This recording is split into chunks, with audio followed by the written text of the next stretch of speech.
अस्सलामुअलैकुम dear students, welcome to my YouTube channel Yamu Yusuf. Students, आज का जो हमारा डिस्कशन का टॉपिक है वो है स्पेक्ट्रोस्कोपी। आज हम अपनी वीडियो में स्पेक्ट्रोस्कोपी के जनरल इंट्रोडक्शन को पढ़ेंगे कि स्पेक्ट्रोस्कोपी होती क्या है। और मेरी जो आने वाली वीडियोस होंगी उसमें आप स्पेक्ट्रोस्कोपी से रेलिवेंट जितने भी टॉपिक्स हैं उसके बारे में स्टडी करेंगे। Let us start our topic, spectroscopy होती क्या है। इंट्रोडक्शन से स्टार्ट करते हैं। First of all, definition: it is the study of interaction of matter with electromagnetic radiation. EMR stand for electromagnetic radiation. Students, spectroscopy ये होती है कि जो हमारा मैटर है, सब्सटेंस है या जो हमारा सैंपल है वो आने वाली इलेक्ट्रोमैग्नेटिक रेडिएशन के साथ किस तरह इंटरेक्ट करता है, उसकी स्टडी को स्पेक्ट्रोस्कोपी कहा जाता है।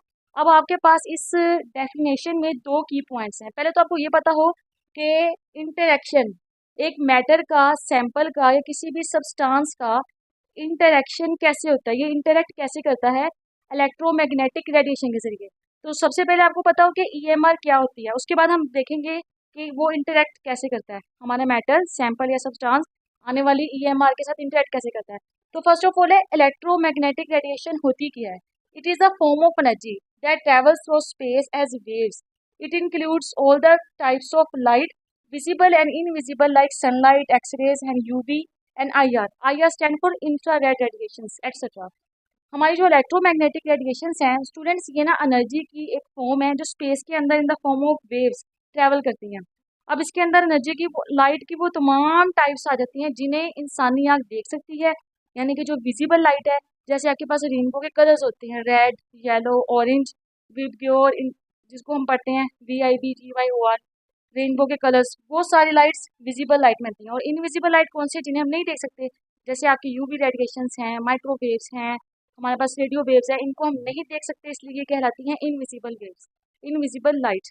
तो इन तमाम, चाहे वो विजिबल हैं चाहे वो इनविजिबल हैं, इन तमाम लाइट्स की फॉर्म को हम कहते हैं इलेक्ट्रोमैग्नेटिक रेडिएशन। ठीक है, यानी कि जो हमारी आने वाली लाइट है वो दोनों हो सकती हैं, विजिबल भी और इनविजिबल भी, जो फॉल करेंगे हमारे सैंपल के ऊपर।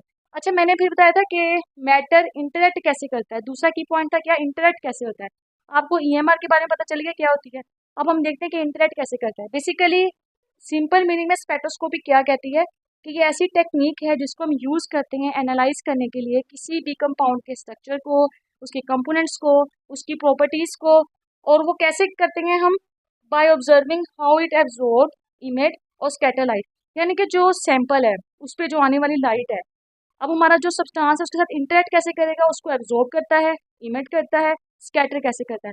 अच्छा, हम ये जो देख रहे हैं इलेक्ट्रोमैग्नेटिक रेडिएशन का इंटरेक्शन विद हमारे सैंपल के साथ, सब्सटेंस के साथ या सैंपल के साथ, ये हम क्यों डिस्कस कर रहे हैं, ताकि हम, हमारा जो सैंपल है उसमें कौन सी उसकी प्रॉपर्टीज़ हैं, कंपोनेंट्स हैं, उसके स्ट्रक्चर क्या क्या है, ये सारी चीज़ों को एनालिसिस करने के लिए, उस हमारे सब्सटेंस का एनालिसिस करने के लिए हम ये सारा कुछ करते हैं। फॉर एग्जाम्पल, मैंने यहाँ पे ना कुछ आपके पास टाइप्स लिखी हैं इलेक्ट्रोमैग्नेटिक रेडिएशंस की, और उनका कॉमन यूजेज लिखा है आपको ये बात समझाने के लिए कि वो कैसे इंटरेक्ट करेगा और उस इंटरेक्शन को हम स्टडी क्यों कर रहे होते हैं, जैसे कि मैंने बताया प्रोपर्टीज़ को, कंपोनेंट्स को और उसके स्ट्रक्चर को देखने के लिए। तो यहाँ पे भी हम वही डिस्कस करेंगे। देखिए स्टूडेंट्स, यूवी विजिबल स्पेक्ट्रोस्कोपी, इसको हम यूज़ करते हैं किस लिए, ताकि हम उस सैंपल की, सब्सटेंस की या मैटर की कंसंट्रेशन को डिटरमिन कर सकें या इलेक्ट्रॉनिक ट्रांजिशन को देख सकें। ठीक है, अब ये कैसी होती है इलेक्ट्रॉनिक ट्रांजिशन, वो भी हम अपनी वीडियो में देखेंगे। ठीक है, उसके बाद है IR spectroscopy. IR stand for infrared spectroscopy. इसको हम किस लिए यूज़ करते हैं, identified functional group.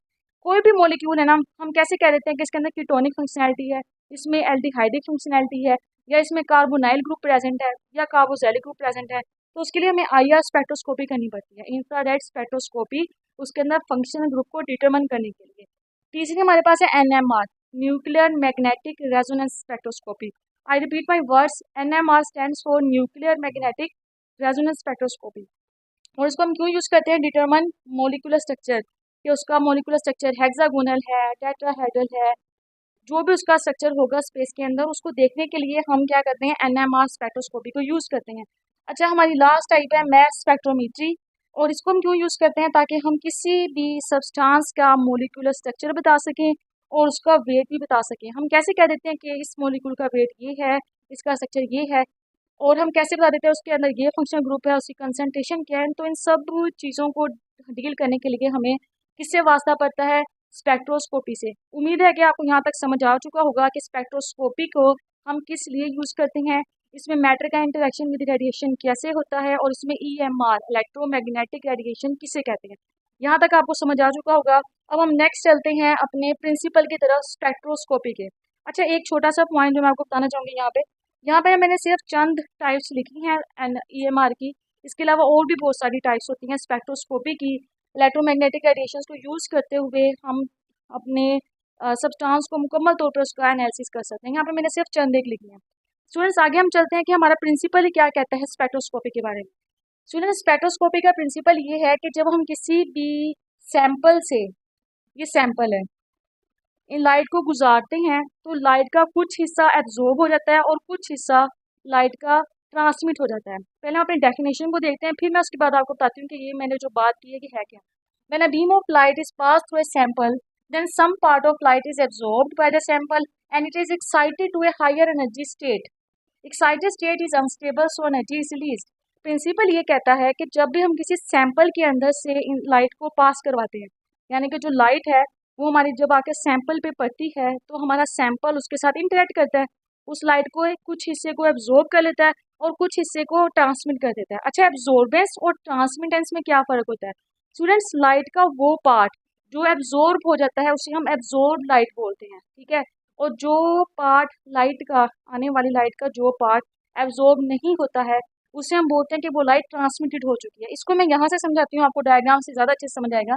For example, मैंने इंसिडेंट लाइट गिराई है अपने सैंपल के ऊपर, ठीक है। अब वो दो तरह की है, एक तो हमारे पास है रेड लाइट और एक है हमारे पास ब्लू लाइट।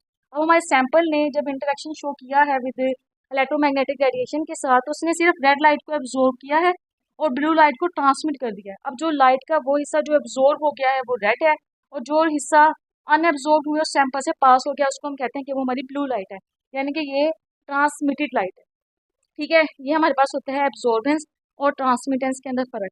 अच्छा, अब हमारे सैंपल ने इंटरेक्ट कैसे किया इलेक्ट्रोमैग्नेटिक रेडिएशन के साथ? जैसे कि मैंने पहले ही बताया था कि हमारा जो मैटर है वो इंटरेक्ट करता है हमारे आने वाली लाइट के साथ। अब यहाँ पे क्या हुआ है, मैंने यहाँ पे प्रिंसिपल में आपको बताया कि हमारे पास जब वो इंटरेक्शन शो करेगा क्या करेगा, वो एक्साइटेड हो जाएगा हाई एनर्जी स्टेट में। मैटर ने इंटरेक्शन कैसे शो किया है सैंपल के साथ, आने वाली लाइट के साथ, कि वो एक्साइटेड स्टेट में चला गया। अब जो हमारे पास एक्साइटेशन होती है ना स्टूडेंट्स, वो 3 टाइप्स की होती है। जब लाइट आकर फॉल करती है ना सैंपल के ऊपर, तो हमारे पास 3 टाइप्स की एक्साइटेशन हो सकती है। और excited state as we know that बहुत ज़्यादा अनस्टेबल होती है, तो इस वजह से हमारा जो एटम है वापस जब डी एक्साइट होता है तो वो एनर्जी को in the form of radiation वापस से रिलीज कर देता है।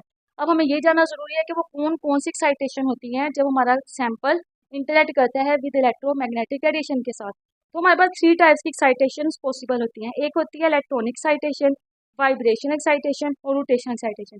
यानी ये 3 तरह की एक्साइटेशन हो सकती हैं जब हमारी लाइट आके सैंपल पर फॉल करती है। अच्छा, इलेक्ट्रॉनिक एक्साइटेशन कब होती है? जब हम सैंपल पर हम यूवी विजिबल लाइट को फॉल करते हैं। फिर वाइब्रेशन एक्साइटेशन कब होती है? जब हम अपनी इंफ्रारेड लाइट को अपने सैंपल के ऊपर डालते हैं। और रोटेशन एक्साइटेशन कब होगी? जब हम अपनी माइक्रोवेव लाइट्स को, माइक्रोवेव रेडिएशन जाके सैंपल पे पड़ती हैं, तो रोटेशनल एक्साइटेशन होती है। यानी कि जो एक्साइटेशन है किस किस्म की होगी, इलेक्ट्रॉनिक होगी, वाइब्रेशन होगी या रोटेशनल होगी, ये भी डिपेंड करता है हमारी जो इंसिडेंट लाइट है कि वो किस टाइप है। आया वो यूवी है, आया वो माइक्रोवेव है, आया कि वो आईआर स्पेक्ट्रोस्कोप आईआर है, आईआर रेडिएशन है। उसके बाद एक लास्ट पॉइंट है जो रह गया है, वो ये है कि जो हम एनर्जी प्रोवाइड करते हैं ना उस सैंपल के अंदर, उसका हमारे एटम्स के दरमियान जो एनर्जी लेवल्स हैं उसके एनर्जी लेवल्स के डिफरेंस के इक्वल होना ज़रूरी है। इस पॉइंट को मैं रिपीट करती हूँ, उसके बाद मैं इसको समझाती हूँ कैसे। The provided energy must have energy equals to the difference of energy of 2 energy levels of atom. हमारे एटम के अंदर ना मुख्तलिफ एनर्जी लेवल्स होते हैं, फॉर इलेक्ट्रॉनिक, फॉर वाइब्रेशन और रोटेशनल। अगर हम चाहते हैं कि वो लोअर से हायर, यानी कि ग्राउंड स्टेट से एक्साइटेड स्टेट की तरफ हमारा जो एटम है वो मूव कर जाए, तो उसके लिए ज़रूरी है कि जो हमने लाइट उस पर फॉल की है ना सैंपल पे, जो हम एनर्जी प्रोवाइड कर रहे हैं सैंपल को, वो इक्वल होनी चाहिए हमारे एटम्स के अंदर मौजूद जो एनर्जी लेवल का डिफरेंस होता है। प्रोवाइडेड एनर्जी किसकी इक्वल हो? इस एनर्जी डिफरेंस की इक्वल हो। Del E equal to E1 minus E naught, यानी इसको अगर यहाँ से लेके यहाँ जाना है ना, तो जो आने वाली लाइट है उसका एनर्जी इतनी होनी चाहिए कि वो इस डिफरेंस के इक्वल हो। Del is equal to E1 minus E naught, या इसको ऐसे भी लिख लेते हैं del is equal to H V, यानी कि H C over lambda. Students, ये मेरा टॉपिक था आज के टॉपिक में जस्ट हमने इंट्रोडक्शन को स्टडी किया है कि स्पेक्ट्रोस्कोपी होती क्या है, किस तरह होती है, इसको अच्छे से हमने देखा है। अब हमारी जो आने वाली वीडियोस होंगी उसमें हम डिस्कस करेंगे कि हमारे पास स्पेक्ट्रोस्कोपी में यूवी विजिबल रेडिएशन क्या होती है, आईआर क्या होती है, उससे कैसे एक्साइटेशन होती है, और वो हमारा सैंपल कैसे उनके साथ इंटरेक्ट करते हैं। अल्लाह हाफिज़।